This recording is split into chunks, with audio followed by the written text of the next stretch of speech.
Sukhadev Bretz is founder of Yoga Vidya.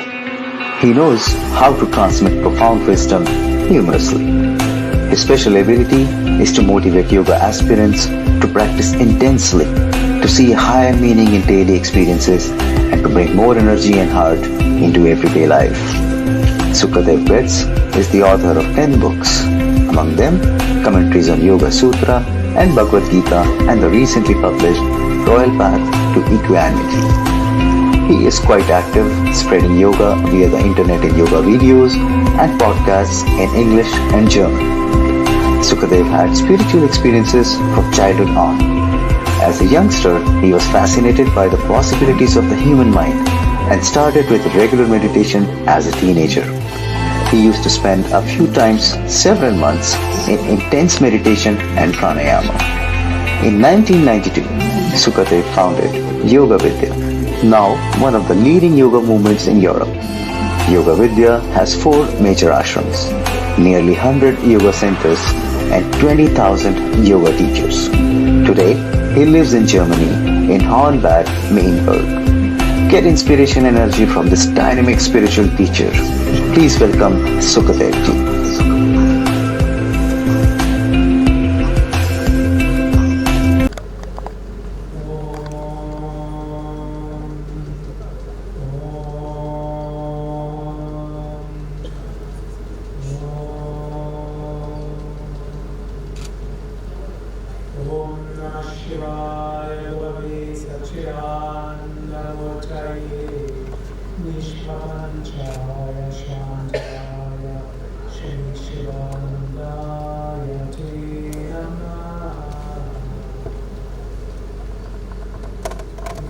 Take one moment with closed eyes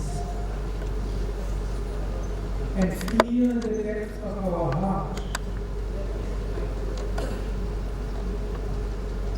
And from our heart we can feel the beings next to us, sitting next to us.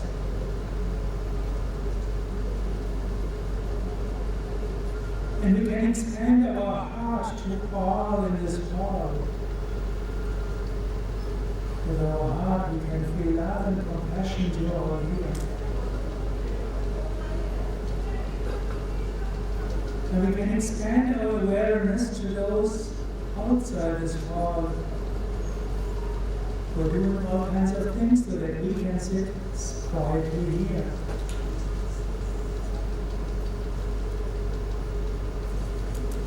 We can expand our heart to all in the city, in the area, in the whole world.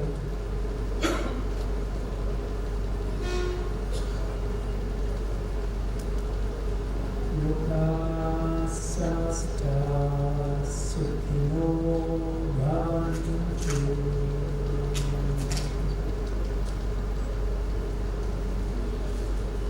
My theme is culture of compassion for a society of peace. Eminent speakers, honorable organizers, honorable guests. Why does man do good things? We can do it out of a sense of duty. We can do it out of a sense of reason. We can do it because we are educated to do it. But we can also do it because we're driven to it by a good feeling. Now, in Western psychology, we have the theory of emotions, and there was some Paul Ekman in the 20th century. He calls it as 6 basic emotions that human being has, and the animals also have. That's fear, anger, disgust, joy, sadness, and surprise. You can see this is the basic emotions. If they are triggered, human beings will do what these emotions will force him to, unless, of course, are controlled by reason, education, and so on. But in the end, human being is an emotional being. And luckily, a human being has lots of other emotions. And usually, mind does not understand empty. If there's no positive emotion or negative emotion, there is some emotion which is not nice at all. And luckily, there are also so-called higher emotions, or called transcendental emotions. That's some trend in the last 25 years in Western psychology. It's not the main trend, but there's lots of research into it. There are emotions like awe, like thankfulness, like compassion, devotion. And Western psychologists still don't know exactly how to put love. And it's these emotions that make human being really human, and in the end, superhuman. It's transcendental emotions. And every human being has the capability to have these emotions. Unfortunately, too few occasions are there to stimulate them. Modern life is not there to create awe and thankfulness.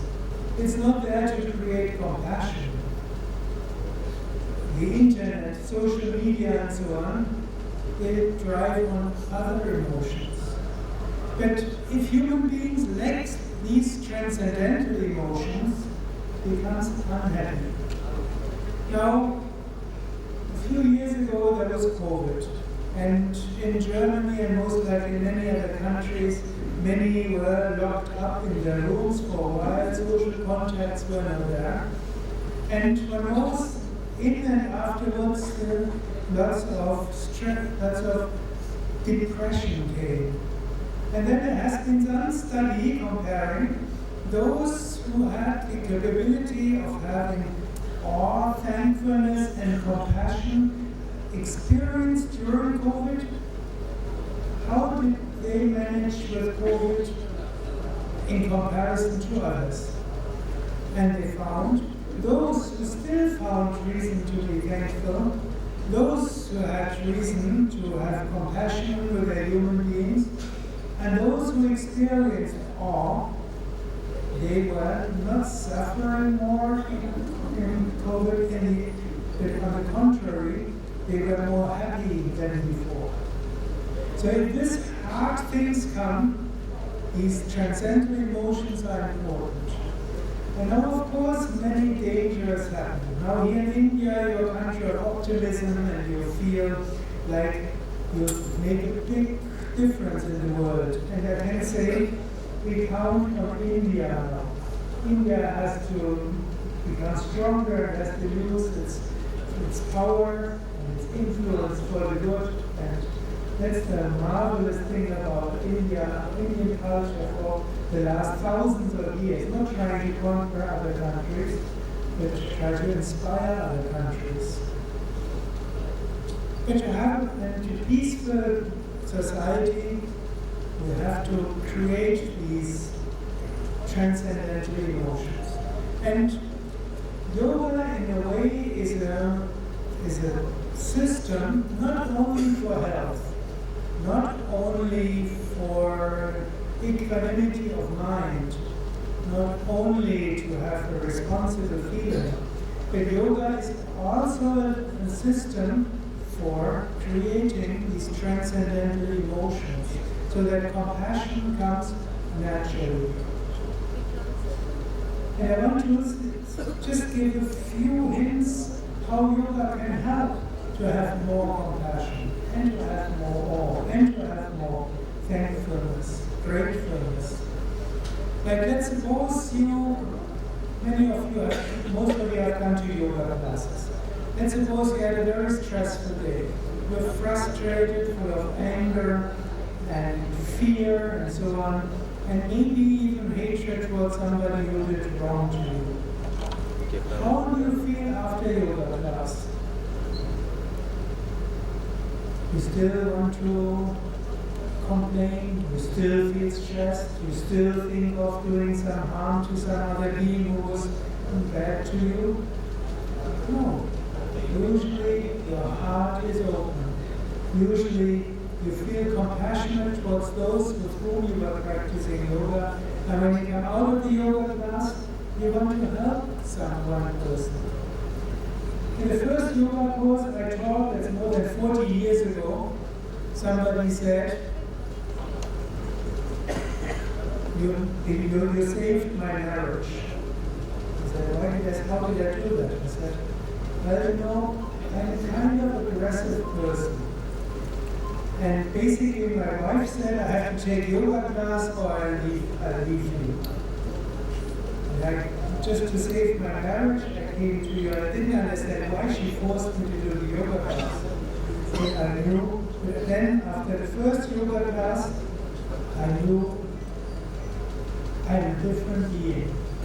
I came home, and there was my young son, and I saw that he had a hard day, and my heart ran out and I wanted to help him. And I saw my wife, and I could see she had done so much the whole day, and I felt compassion. So when you do Hatha Yoga, it will fill your heart with compassion.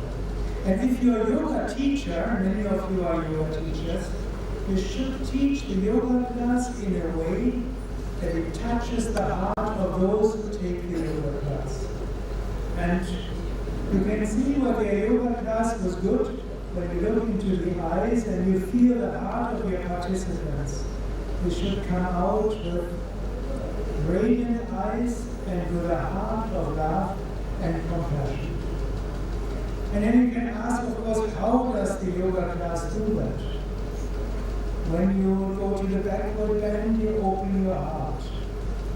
And when you go to the forward bend, you become humble. And when you do standing poses, you become self-confident and courageous. But not a violent courage, but a courage to do good. And when at the end of the yoga class, you lie down for relaxation, all tension is gone. And then you feel connected with everybody in the yoga class. And then in the end you chant Om together, hearts are connecting, everybody is connected, everybody feels compassion and love. And then, of course, you have to continue it when you leave the yoga class. But of course, not all of you are Jnana Yogi, Hatha Yogis. And there are other yogas which also help to teach compassion. Some are here Vedantins. We had this book launch of Bhagavad Gita scripture of Jnana Yoga Vedanta, and also of Bhakti and of Karma Yoga.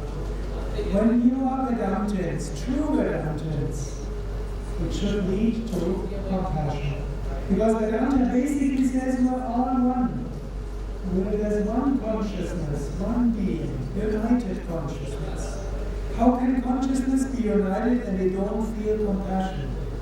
So, you go to your Jnana Yoga, Vedanta, and the proof for Vedanta is compassion. You feel connected, and this feeling of connected is compassion. Of course, when you do Bhakti Yoga means devotion, another of these higher transcendental emotions. Bhakti, of course, is first of all devotion to God. We feel divine presence. And you can do things to feel God. God is not a belief system. In Christianity, we often speak about faith. You have to believe and profess your belief. But Bhakti Yoga is less about confession and belief. You feel divine presence. And when you do puja, when you do homa, when we have this ritual in the beginning, it kindles this devotion. And this devotion should not just be towards the transcendental being somewhere, the altar or the sky, or even in your heart, but this devotion should lead to compassion. So, Swami Shivananda was once telling an incident in his life. That happened in his child. He was doing puja with his father and he felt deep devotion. And then he had suddenly the vision, the Shiva, which he was worshipping, was jumping into the heart of some untouchable. And immediately he knew God is in this untouchable, and compassion arises.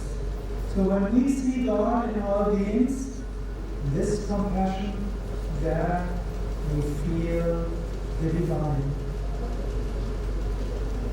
Of course, then we have Raja Yoga. And Raja Yoga often is most important. We say it's Yama, Niyama, Asana, Pranayama, Pratyahara, Dhyana, and Samadhi. Most of you will know it. And then of course we have the 5 yamas, Ahimsa, Satya, Aparigraha, we have Brahmacharya, and we have Satya. So we have the 5 yamas. But Patanjali mentions more frequently Maitri Bhava, loving, kindness, compassion. He mentions it in the 1st chapter, the 2nd chapter, and in the 3rd chapter. So somehow he says this is the most important. Then we have the 3rd chapter of the Yoga Sutra. In the 3rd chapter, the Buddhipada often said he talks about the siddhis. And siddhis are higher powers, and of course there shouldn't be led astray by siddhis. But many of the verses is to lead to maitri, to compassion. When he says, by feeling the heart, you get love.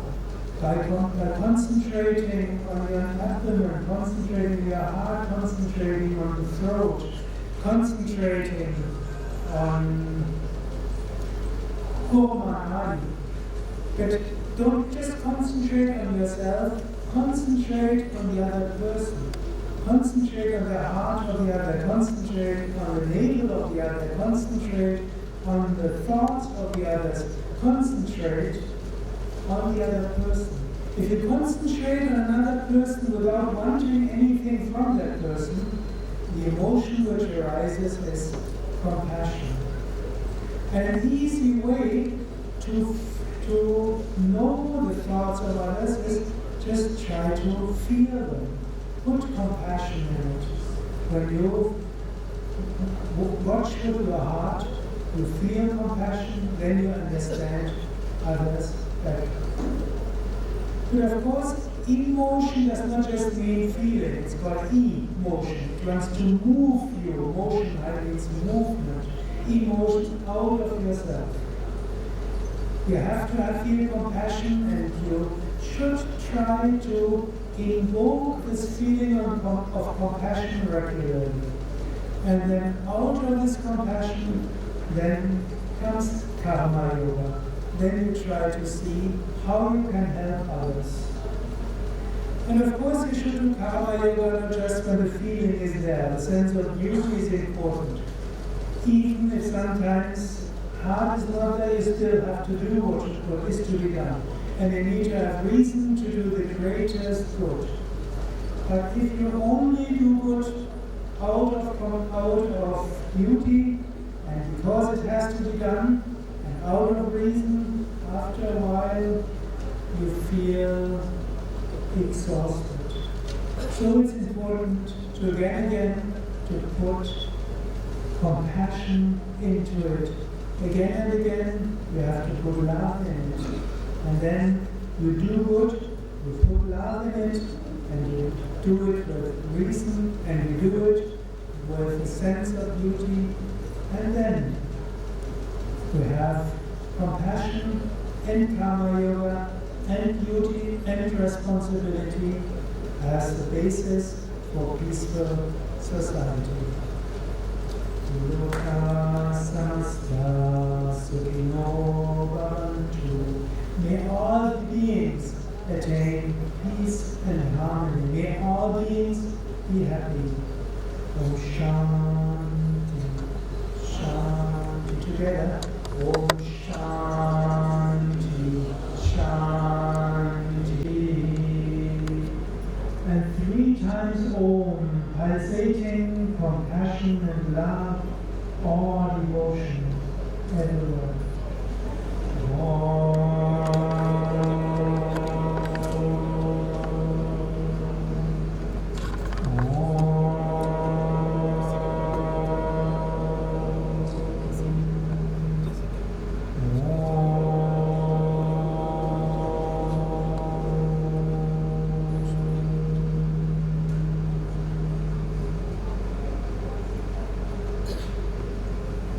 Shaktivanat Mata